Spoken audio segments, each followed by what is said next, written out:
Have you finished your myofunctional therapy training but still don't know how to start your business? Are you tired of waiting for clients, stuck in a job that's become your safety net, or letting perfectionism and fear keep you from taking action? Ooh, I get it, because I've been there. Hey, I'm Carmen, a recovering dental hygienist who left burnout and back pain behind to build $1 million myofunctional therapy business. But when I started, I had no idea how to get clients or even how to run a business.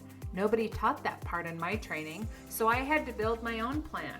One simple strategy, system, and step at a time, and I now help other therapists do the same. If you're ready to turn your training into a profitable, freedom-filled business with clear systems, steady clients, and predictable income, join me inside the Profitable Myofunctional Therapist Facebook community. You will get tactical tools, real-life strategies, and support to help you stop overthinking and start growing with confidence. Wherever you're listening, find the link and join us today. Now, let's get on to the show. Have you ever told yourself you work better under pressure, only to find yourself scrambling at the last minute feeling stressed and overwhelmed? Today, my friend, we're diving into the real reasons we procrastinate. And spoiler alert, it's rarely about laziness or poor time management. We'll uncover what's actually happening in your brain when you put things off, and I'll share practical strategies to help you break free from the procrastination cycle so you can build the thriving myofunctional therapy practice you've been dreaming about. If you've finished your myofunctional therapy training and feel stuck on how to start, grow, or simplify your business, welcome, my friend. I'm Carmen, a dental hygienist who once sat right where you are, trained, motivated, but totally unsure how to turn that training into a real profitable business.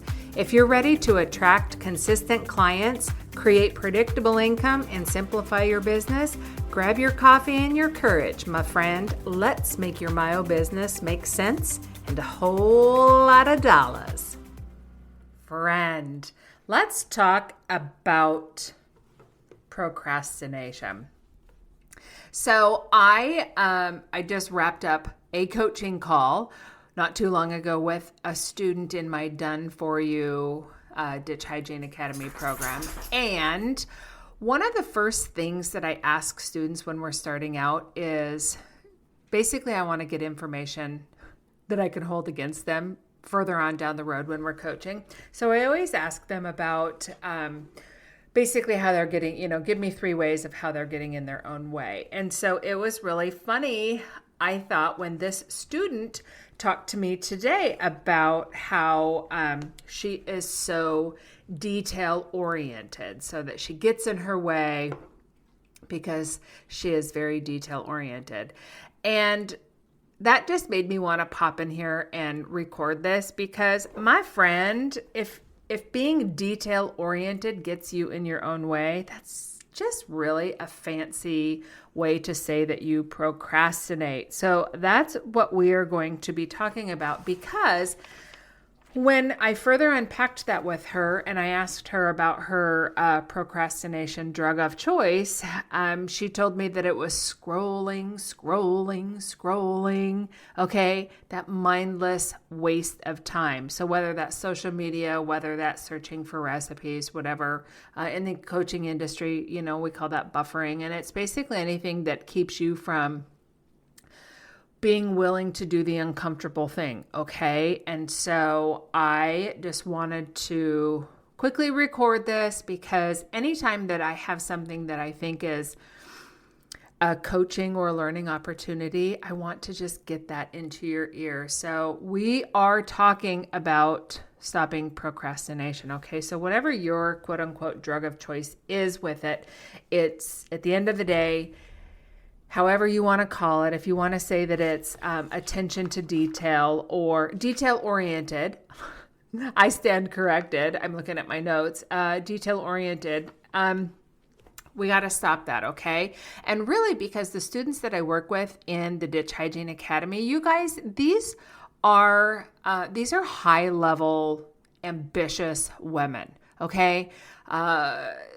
Lazy, I don't love the word lazy, but unmotivated women are not coming into the Ditch Hygiene Academy because they're not going to make that kind of investment in themselves if they know that they're not going to do it, or they're unlikely to. Because as soon as I say that, I'm thinking about this particular student who was like, hey, I know that I have to work with Carmen to get my butt in gear.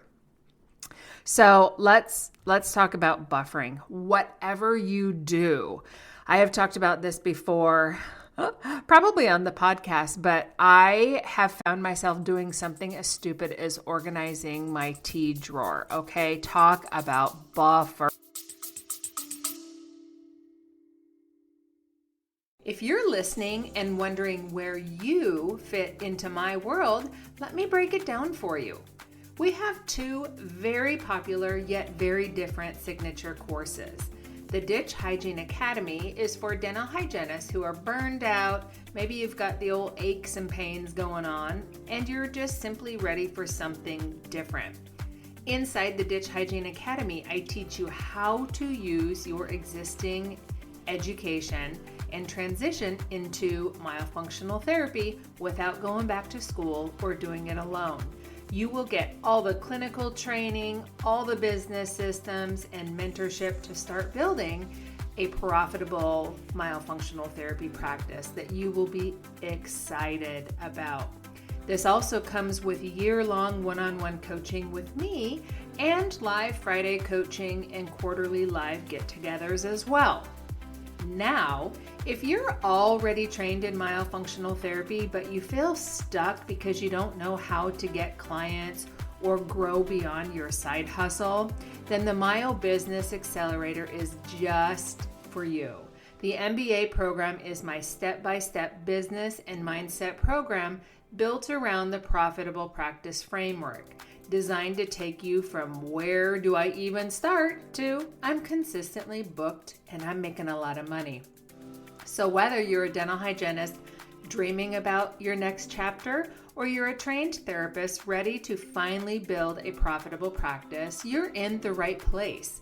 Wherever you're watching or listening to this, you can find a link to register for either program, or you can book a call to see what's right for you. Now, back to today's episode.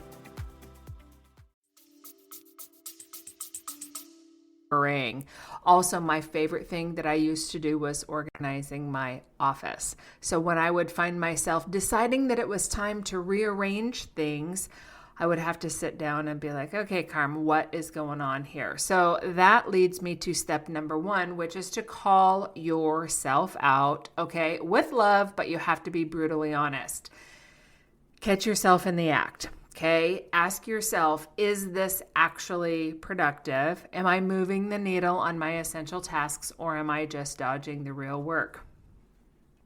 My notes here say, think about it, and if what you're doing feels productive but doesn't actually move the needle, it's just fancy procrastination, okay? There you have it. So that's the first thing. Okay, you have to identify that you're doing it.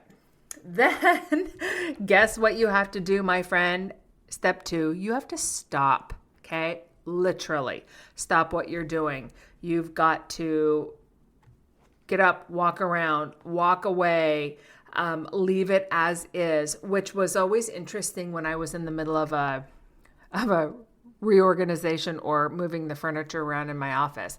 It's like, what are you doing, Carmen? You're supposed to be, writing a blog or drafting your emails or doing A, B, and C, but you're over here doing X, Y, and Z. So you've got to stop. Okay. And then next, step 3 is you have to identify what you're avoiding. Okay. So why, what is it? And what am I supposed to be doing?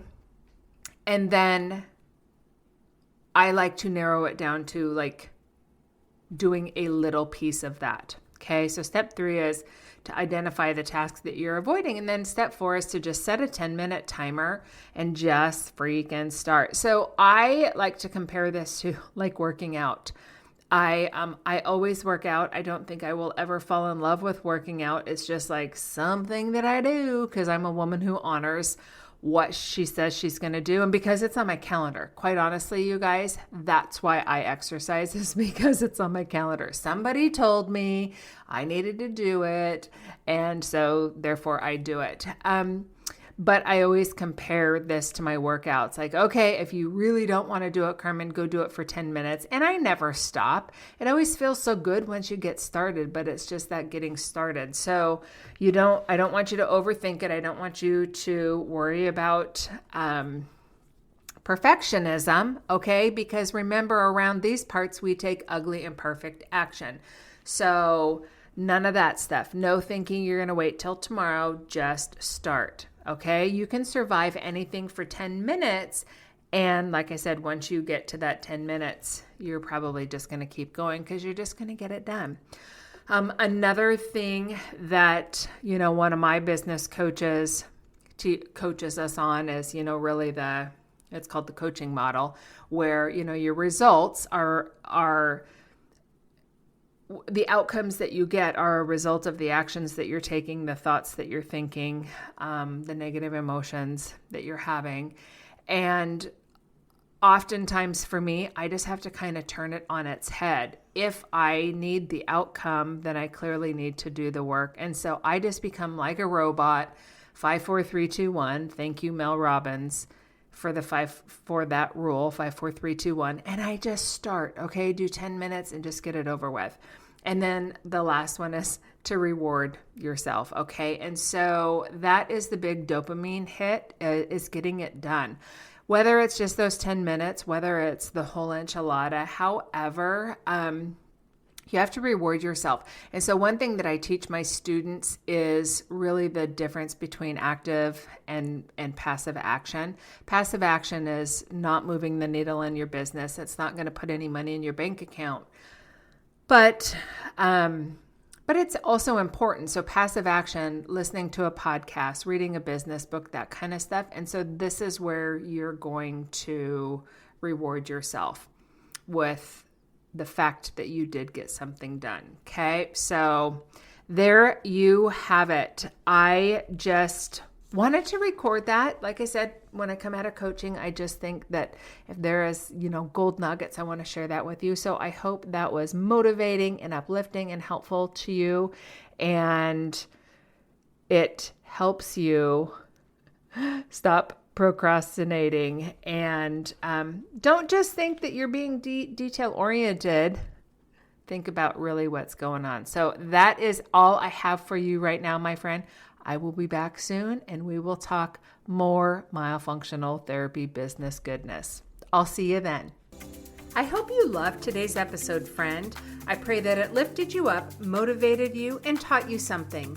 If so, would you stop right now and go to Apple Podcasts and leave us a review? And lastly, make sure you've joined the Profitable Myofunctional Therapist Facebook community. Links to all the goodies can be found wherever you're listening to this podcast. That's it for now. Cheering you on, my friend, and we'll chat soon.